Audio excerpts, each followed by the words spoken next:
houses that you see there, the majority of the terrorists that came to Nir Oz came from there.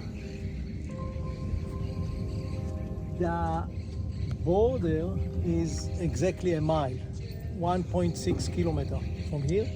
This dirt road that you see in the middle of the field, that was one of the main entry that they came. The majority of the kidnapped people were taking on this dirt road back to the Gaza Strip.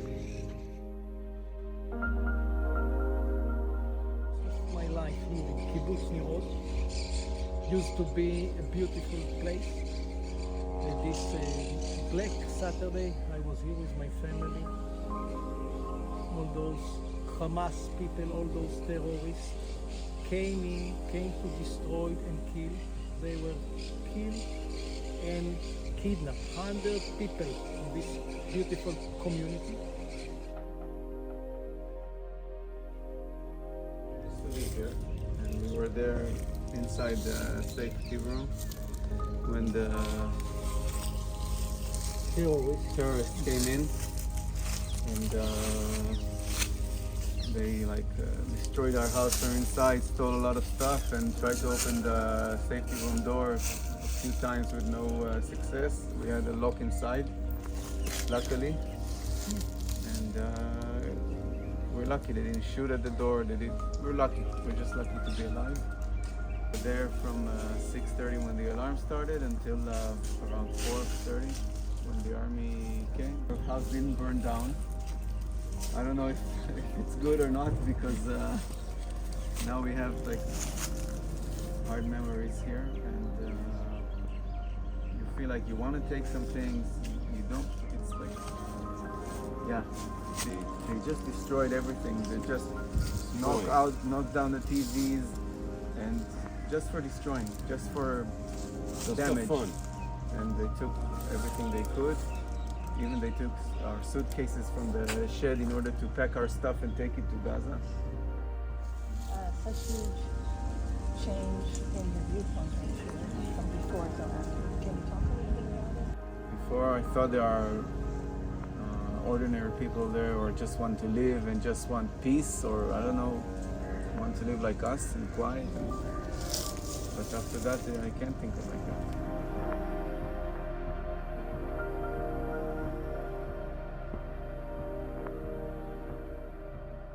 We collected a body that was burned, and we didn't realize that it's basically two bodies. And only by MRI we saw there's two the spines. Or we come to this family in Simantov, and we had to take them out of the window.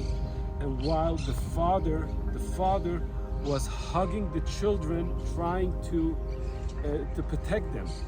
When the army came to us and asked us and told us that we have to collect those bodies of the terrorists, and talking more than thousands of those terrorists, and we said we can't do it, and we did it, but we received our reward. And you know what the reward was? Because those terrorists, they not only tried to kill us physically, they tried to kill us mentally, and to take away our dignity. So what they did, they dressed up the victims as terrorists. And when we collected those terrorists, 2 days, 3 days later, when we started to take out everything, we found 21 of our brothers and sisters together. So this was our reward. In the morning of October 7th, when we came into Sderot, we come in, the first thing is to save people. So we found people were bleeding to death. We saved them, stopped the bleeding, put them in my car, took them over to the field hospital. 16 times, that's what we did, saving people. Now when we get to our car, we look into that car, and there was parents, father and mother, that were killed, bleeding. Check the pulse, no pulse, the bleeding. All of a sudden, while we're trying to see if they're alive, we hear a voice. This crying. The seat was down, and a 4-year-old girl was hiding under the seat. And then she heard us. She asked me if we are friendly in Hebrew. Atem mishelanu. I got the chills. I got shivering, but I couldn't think of it. I said yes. She asked me, prove it to me. When I say Shema Yisrael, this is one thing that every Jew knows. And then she saw, and I took her, I closed her eyes. I made sure that she shouldn't see her father and mother. I gave them over to the police. We're in touch. The community is wounded. We need to rebuild the community. We need to enforce the community. We need to grow bigger.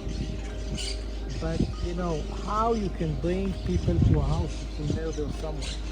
Now the community need to regroup, agree on the future. You know, build the vision, and then to make it happen. It will take at least 2 years. Demolish everything, but to do it carefully, to keep all this beauty, all this green place, you know. Today we're at Nir Oz, a kibbutz in the south of Israel, just 1.6 kilometers from the fence with Gaza. This community experienced tremendous devastation on October 7th.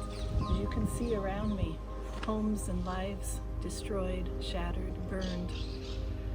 We've been touched to hear from the residents here, from those who came after in search and rescue. And we're going away with very full hearts, grieved over all we've seen and all we know that these dear families experienced, and they need our help. And we want to help them look to the future. We want to help them rebuild these lives, these precious, precious lives. And we want to say to all of our friends around the world, please join with us to help them look towards a better future, to have a future that is hopeful.